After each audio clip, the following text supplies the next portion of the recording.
Assalamualaikum warahmatullahi wabarakatuh. Halo teman-teman semua, perkenalkan kami dari kelompok 4 kelas 11 MIPA 5. Pada kesempatan kali ini, kami akan memaparkan materi mengenai perlawanan Pattimura. Sebelumnya, anggota dari kelompok kami terdiri dari saya Alia Zahra. Nama saya Krisna Dwi Payana. Nama saya Muhammad Fahri Azmi, absen 19. Saya Revita Nashwa, absen 33. Dan saya Salma Salsabila, absen 35. Teman-teman mungkin sudah familiar dengan tokoh yang ada di balik uang kertas ribuan.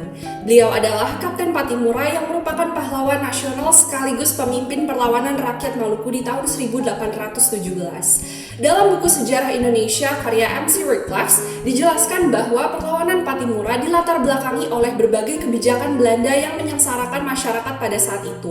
Belanda memberlakukan monopoli perdagangan, mewajibkan kerja paksa, memberikan pajak kepada penduduk dan juga memaksa penduduk untuk membuat garam dan ikan tanpa diupah demi kepentingan Belanda. Parah banget. Hingga pada akhirnya muncullah seorang pahlawan dari Pulau Saparua yang bernama Thomas Matulesi atau kita kenal sebagai Kapten Pattimura bersama dengan rekan-rekannya seperti Anthony Ribok, Paulus Tiahahu, kemudian Philip Latumahina, Mulupaha, dan seorang pahlawan wanita bernama Christina Marta Tiahahu. Dan tidak lupa rakyat Maluku. Mereka semua akhirnya melakukan perlawanan terhadap pemerintahan Belanda di tahun 1817 dengan menyerang Benteng Boerstede. Saya akan membahas mengenai strategi perang dan perjuangan yang dilakukan oleh Pattimura. Seperti yang kita tahu, Pattimura adalah pahlawan yang berjuang untuk rakyat Maluku melawan kolonial Belanda. Sebelumnya, Pattimura adalah mantan sersan di militer Inggris pada tahun 1816. Kemudian di tahun itu juga Inggris bertekuk lutut kepada Belanda. Kedatangan kembali kolonial Belanda ini di tahun 1817 mendapatkan tantangan dari rakyat. Hal ini disebabkan karena kondisi politik ekonomi, hubungan kemasyarakatan yang buruk selama 2 abad ini. Hal inilah yang mendorong rakyat Maluku akhirnya bangkit dan mengangkat senjata. Perlawanan ini tentu saja di bawah kepemimpinan Pattimura. Selain itu, sebagai seorang panglima perang, Kapten Pattimura juga menerapkan beberapa strategi yang ampuh untuk melawan kolonial Belanda. Strategi yang ia gunakan adalah perang gerilya. Strategi ini adalah strategi yang terbukti mampu melawan kolonial Belanda. Selain itu, dia juga mengatur strategi bersama pembantunya. Sebagai seorang pemimpin, dia berkoalisi dengan raja-raja dan patih di sekitarnya. Dia berkoalisi dengan raja-raja di kerajaan Ternate, Tidore, kerajaan di Pulau Bali, Sulawesi, dan juga Jawa. Hal ini membuat Pattimura menjadi sangat kuat dalam melawan VOC. Semuanya tuh dimulai pada bulan Mei 1817 di mana rakyat Maluku mulai berkumpul dan menyusun strategi untuk melawan perlawanan Belanda. Seperti yang tadi sudah dijelaskan bahwa pada tanggal 14 Mei 1817 Pattimura diangkat menjadi kapten. Untuk memimpin perlawanan mereka. Setelah diangkat menjadi kapten, Pattimura memilih beberapa orang pembantunya yang juga berjiwa kesatria untuk membantu perlawanannya melawan Belanda.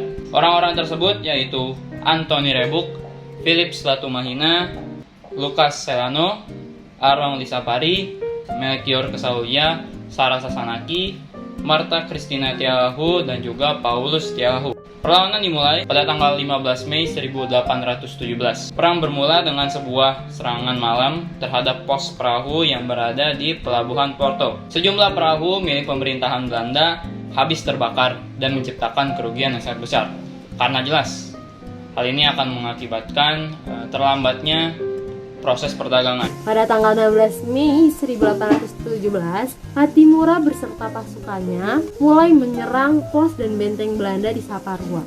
Dari hasil penyerangan ini, mereka mendapatkan satu benteng, namanya Benteng Boerstede, dan berhasil membunuh seorang residen yang bernama Van den Burg. Pada tanggal 20 Mei 1817, Belanda akhirnya mulai menyerang kembali nih pasukan Pattimura untuk mendapatkan kembali si Benteng Boerstede ini. Akhirnya mereka dipimpin oleh Mayor Piet J dan 200 pasukan Belanda akhirnya mulai menyerang balik si Kapten Pattimura ini. Terjadi peperangan sangat besar di daerah Saparua. Namun lagi-lagi, Hasilnya, pasukan Pattimura kembali memenangkan pertempuran.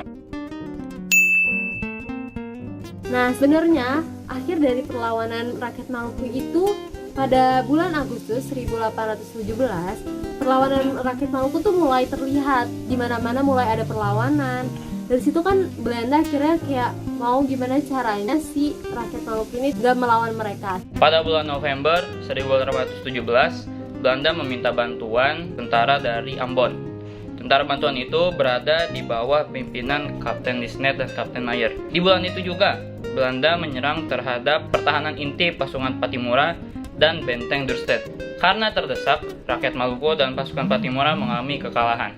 Nah, kekalahan ini tidak semata-mata. Penyebab paling utama yang mengakibatkan kekalahan ini adalah pengkhianatan dari tubuh itu sendiri. Kolonial Belanda menggunakan politik adu domba sehingga perang Pattimura ini berlangsung sangat sengit. Pengkhianatan Raja Boyi Saparua dengan membocorkan strategi perang Pattimura kepada Belanda. Tokoh-tokoh dan rakyat yang bisa dibilang tidak suka terhadap perlawanan Pattimura ini terhasut oleh Belanda. Sebut saja Pati Akun dan Domingus Thomas Tuanakota. Mereka berdua adalah orang yang terhasut oleh politik Belanda ini. Belanda menggunakan tipu muslihatnya dan bumi hangusnya untuk mengalahkan Pattimura. Akhirnya, tanggal 11 November 1817, Letnan Petersen berhasil menyergap Pattimura dan Philips Latumahina. Tanggal 16 Desember 1817, Pattimura ditangkap dan dihukum gantung di Ambon bersama 3 orang lainnya. yaitu Anthony Rebuk, Philips Latumahina, dan Said Parintah. Mereka digantung karena tidak mau menerima tawaran kerjasama dari Belanda sama sekali. Dengan ditangkapnya Pattimura ini menandai bahwa perlawanan rakyat Maluku terhadap Belanda telah selesai. Nah, setelah mendengar kisah tadi, kira-kira apa ya nilai-nilai yang dapat kita ambil dari Kapitan Pattimura? Yang pertama, pemimpin yang profesional. Kapitan Pattimura berhasil mengkoordinir kekuatan rakyat untuk bersatu dan kompak dalam penyerbuan yang dilakukan. Selain itu, beliau juga berhasil mengkoordinir raja-raja untuk tetap melaksanakan kegiatan pemerintahan dalam hal memimpin rakyat, tetap melaksanakan pendidikan, menyediakan pangan, dan membangun benteng-benteng pertahanan. Yang kedua, pemberani dan perkasa. Kapitan Pattimura memerangi para penjajah demi menghentikan kerugian dan kesengsaraan rakyat Maluku. Keberanian ini didasari karena beliau ingin memperjuangkan kepentingan bersama, harga diri rakyatnya serta bangsa Indonesia, kemerdekaan, keadilan, dan memperoleh kembali hak-hak rakyatnya. Yang ketiga, tangguh dan pantang menyerah. Ketangguhan Kapitan Pattimura tercermin dalam siasat yang digunakan untuk menyerang pos-pos Belanda, sehingga beliau berhasil merebut benteng Dürstedt. Sosok beliau yang tangguh dan pantang menyerah ini membuatnya tidak mudah terkalahkan dan membuat Belanda kesulitan dalam menghentikan perlawanan Kapitan Pattimura serta pasukannya. Yang terakhir atau yang keempat, setia terhadap bangsa dan negara. Karena Belanda merasa sulit saat menangguhkan Kapitan Pattimura, akhirnya Belanda menggunakan taktik politik adu domba dengan memanfaatkan orang-orang yang tidak suka dengan Kapitan Pattimura. Setelah Kapitan Pattimura tertangkap oleh Belanda menawarkan Kapitan Pattimura untuk bekerja sama. Namun tawaran tersebut ditolak oleh Kapitan Pattimura karena kesetiaan beliau untuk memakmurkan rakyat Maluku. Nah, berdasarkan penjelasan tadi, maka nilai-nilai yang dapat kita ambil dari Kapitan Pattimura ialah yang pertama, menjadi pemimpin yang profesional. Yang kedua, memiliki sikap pemberani dan perkasa. Yang ketiga, tangguh dan pantang menyerah. Dan yang terakhir, setia terhadap bangsa dan negara. Sekian pemaparan tentang materi perlawanan oleh Pattimura dari kelompok kami. Kurang lebihnya mohon dimaafkan. Wassalamualaikum warahmatullahi wabarakatuh.